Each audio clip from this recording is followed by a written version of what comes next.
Boa noite, queridos irmãos em Cristo. Meu nome é Benhur.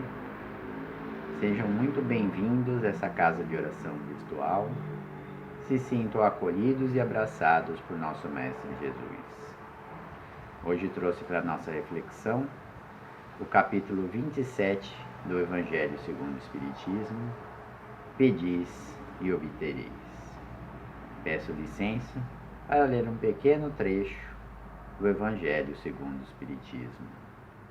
Quando orardes, não vos assemelhei aos hipócritas, que afetadamente oram de pé nas sinagogas e nos cantos das ruas para serem vistos pelos homens. Digo-vos em verdade que eles já receberam a vossa recompensa. Quando quiseres orar, entrai no vosso quarto e, fechando a porta, orai a vosso Pai em segredo.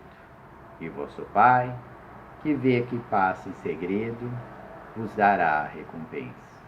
Isso se encontra em São Mateus, capítulo 6, versículos de 5 a 6.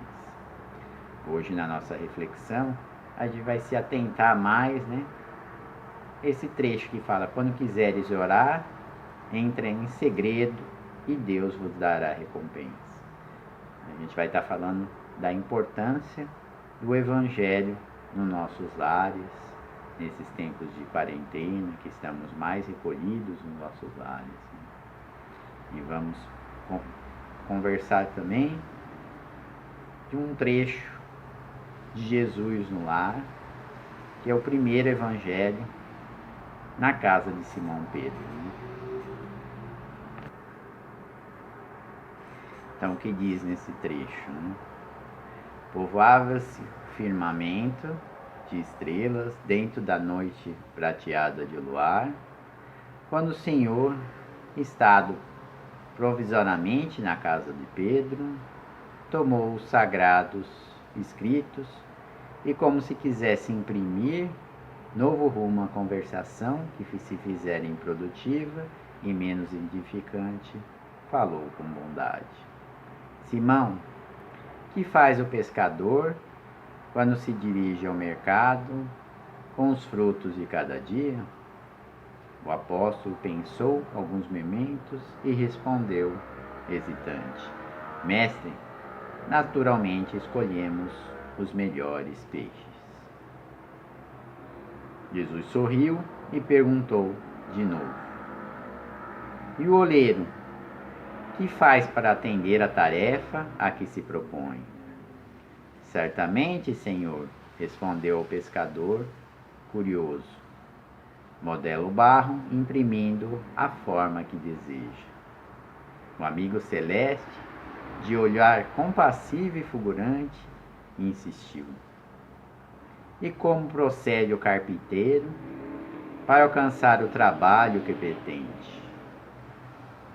O interlocutor, muito simples, informou sem vacilar. Lavrará a madeira, usará um enxó e o serrote, o martelo e o formão. Calou-se por alguns instantes de Jesus e pensou, e falou: Assim também é o lar diante do mundo. O berço doméstico, a primeira escola e o primeiro templo da alma. A causa do homem é a legítima exportadora de caracteres para a vida comum. Se o negociante seleciona a mercadoria, se o marceneiro não consegue fazer um barco sem afeiçoar a madeira aos seus propósitos, como esperar uma comunidade segura e tranquila sem que o lar se aperfeiçoe? A paz no mundo começa sob as telhas a que acolhemos. Se não aprendemos a viver em paz entre quatro paredes, como aguardar a harmonia entre as nações? Se nós nos habituarmos a amar o irmão mais próximo, associado à luta de cada dia, como respeitar o eterno Pai que parece distante? Jesus relanceou o olhar pela sala modesta, fez pequeno intervalo e continuou. Pedro, acendamos aqui em torno de quantos nos procuram a assistência fraterna. Uma claridade nova. A mesa da tua casa é o lar de teu pão. Nela, recebes do Senhor o alimento para cada dia. Por que não instalar ao redor dela a sementeira da felicidade e da paz da conversação e no pensamento? O Pai que nos dá o trigo para o celeiro, através do solo, envia-nos a luz através do céu. Se a claridade é a expansão dos raios que a constituem, a fartura começa no grão. Em razão disso, o Evangelho não foi iniciado sobre a multidão, mas sim no singelo domicílio dos pastores e dos animais. Então Jesus convidou os familiares do apóstolo à palestra edificante e à meditação elevada. Desenrolou os escritos da sabedoria e abriu na terra o primeiro culto cristão no lar. Então, pelo que vemos nesse trechinho de Jesus do lar, e fala do primeiro culto cristão na casa de Simão Pedro, o Evangelho não é uma coisa, no lar não é uma coisa nova. É uma necessidade em toda parte, onde o cristianismo cria raízes para a nossa evolução. Os ensinamentos de Cristo seguiram da manjedoura, onde o Mestre nasceu, para as praças públicas, e avançou da casa humilde de Simão Pedro, onde foi feito o primeiro culto, para a glorificação de Pentecostes, local da sua elevação aos céus. A palavra do Senhor soou primeiramente sobre o teto simples de Nazaré, e certo se fará ouvir de novo por nosso intermédio, antes de tudo no círculo dos nossos familiares e afeiçoados, com os quais devemos atender às obrigações que nos competem no tempo. Quando o entusiasmo do Mestre vibra entre as quatro paredes de um templo doméstico, os pequenos sacrifícios tecem a felicidade comum. A observação impensada é ouvida sem revolta. A calúnia isolada no algodão do silêncio. A enfermidade é recebida com... O erro alheio encontra compaixão. A maldade não encontra brechas para importunar nossos corações. E aí, dentro desse paraíso que alguns já estão edificando, em benefício deles e do outros, a solidariedade prevalece. A bondade é uma fonte inesgotável de paz e entendimento. A gentileza é inspiração para todas as horas. O sorriso, uma constante. E a palavra permanece revestida de luz, vinculado ao amor que o amigo celeste nos deixou. Somente depois dessa experiência evangélica do culto no lar, o coração está realmente habilitado para distribuir as bênçãos de Cristo, junto da multidão, embora devamos o esclarecimento amigo e o conselho santificante aos companheiros da terra, em todas as circunstâncias. Não esqueçamos assim os ensinamentos de Cristo, no santuário doméstico, onde nos cabe o exemplo da paciência, da compreensão, da fraternidade, do serviço, da fé e o bom ânimo sob o reinado legítimo do amor.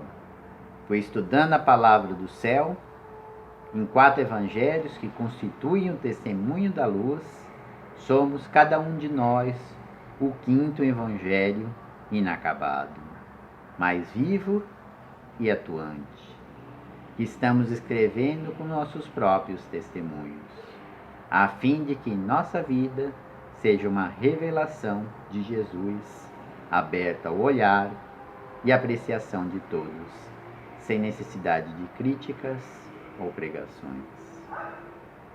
E agora vamos a uma parte importante. Quais são as finalidades do Evangelho no lar? Estudar, cultivar e praticar o Evangelho de Jesus ao mesmo tempo,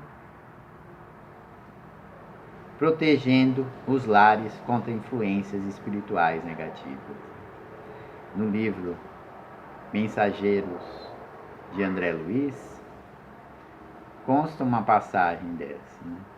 Um lar edificado com o Evangelho, né?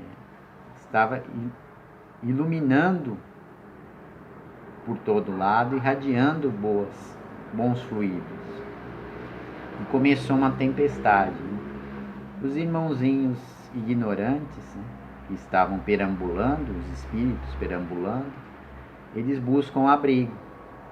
E a partir do momento que eles olham o lar edificado, né, pelo Evangelho, eles mudam de direção.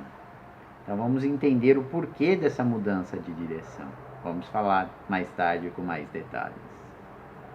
Outra coisa, que a finalidade é beneficiar pessoas necessitadas por meio de preces e vibrações espirituais. Vibrações nada mais são do que os nossos pensamentos, os nossos melhores sentimentos. Então podemos vibrar amor, vibrar coisas boas, né? E por isso que falam que o pensamento tem poder. Então, pensando em coisas positivas, atraímos coisas positivas. E nada melhor do que fazer isso no nosso próprio Evangelho, no lar, né?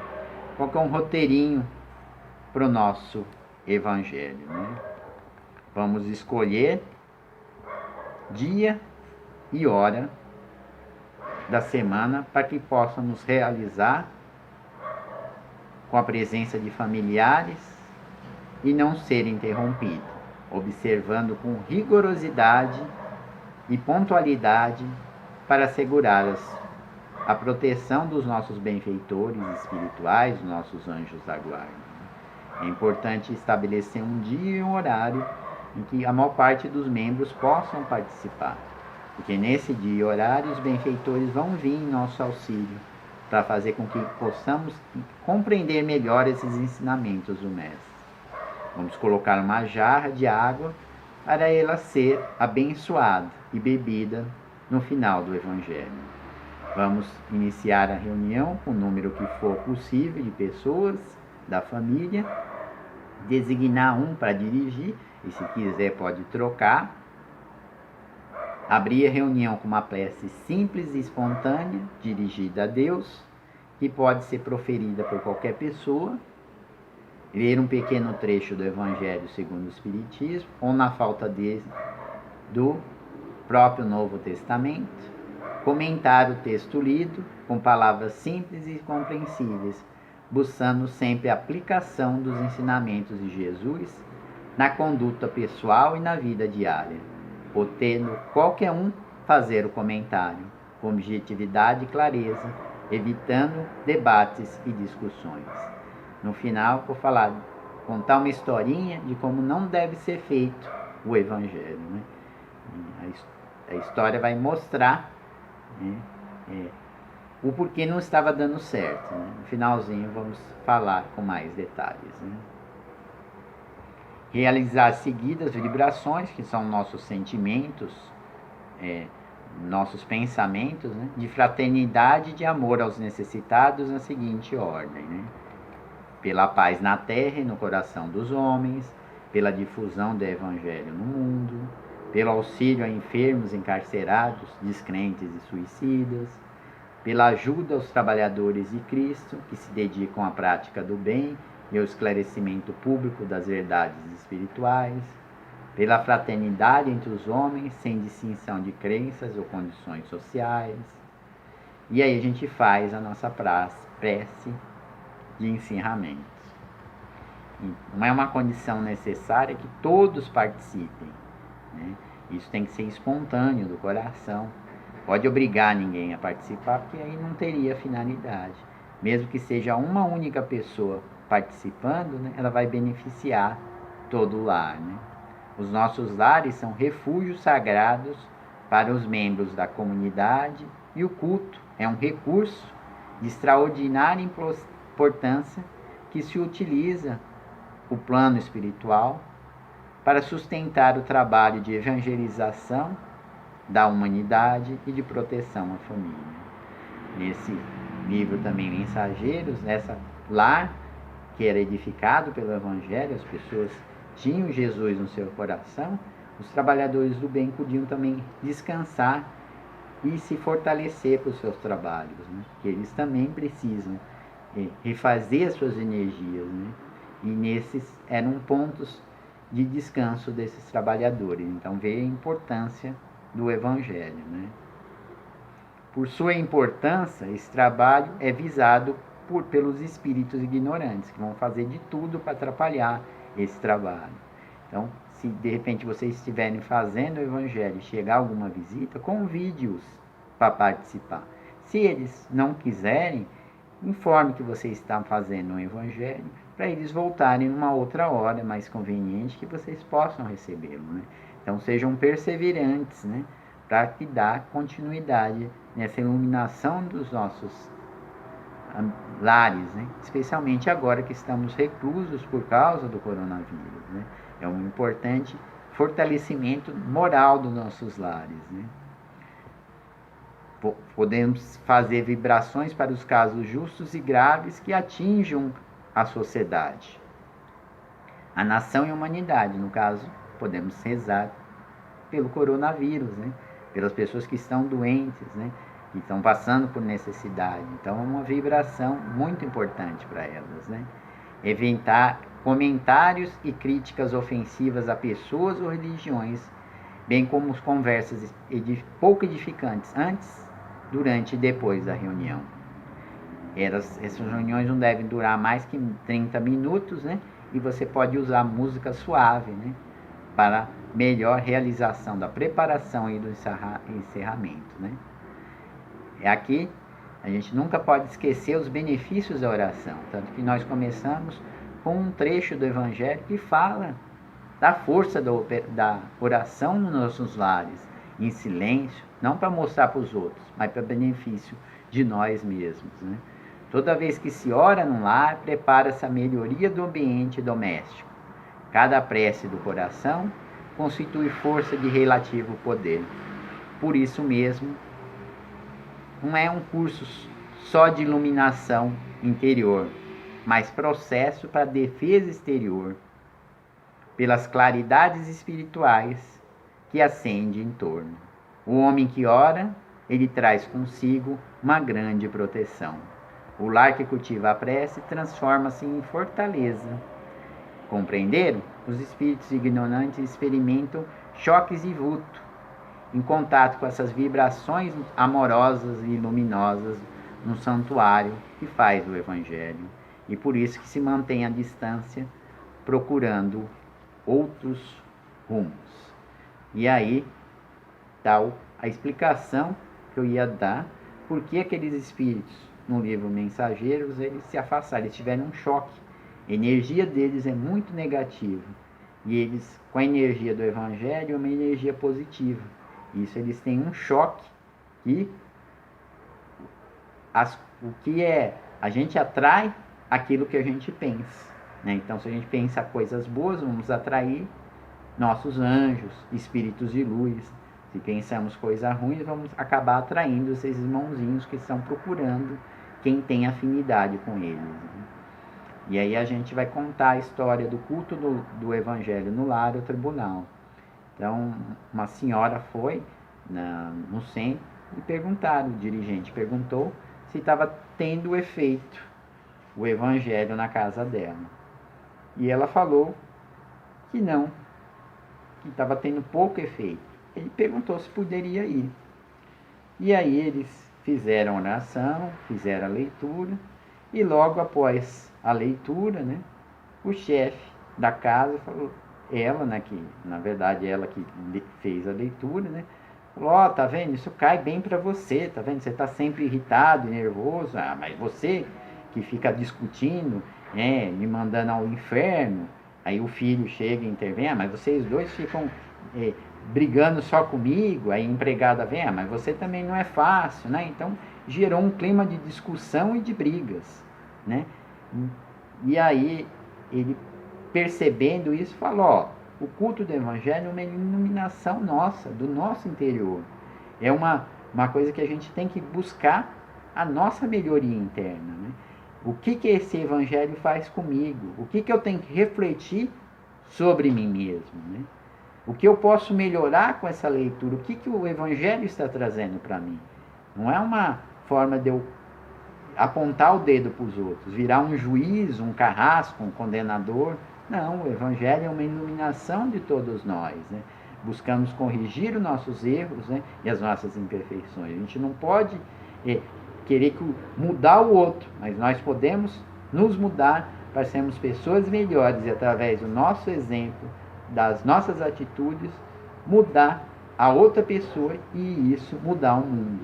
Então, umas pequenas atitudes podem fazer. Então, isso, ele chegou e aí o chefe da casa, realmente, eu não perdoo. Ele falou, mas eu não estou aqui para te acusar, senão eu estaria sendo juiz. Eu também sou imperfeito e preciso buscar a minha melhoria, né? O meu evangelho, cada vez que você lê o evangelho e traz a leitura, você está numa fase da vida, você vai ter uma interpretação diferente, né? O evangelho tem que ser feito com o coração, você abrir, começar do começo e até o final. Eu já mais de 10 anos faço o evangelho na minha casa e ele sempre traz novos esclarecimentos, novas luzes para minha casa. Então vamos ver como nós estamos agindo nas nossas casas. Será que estamos apontando os dedos para os outros ou estamos buscando a compreensão, buscando ser melhores, né?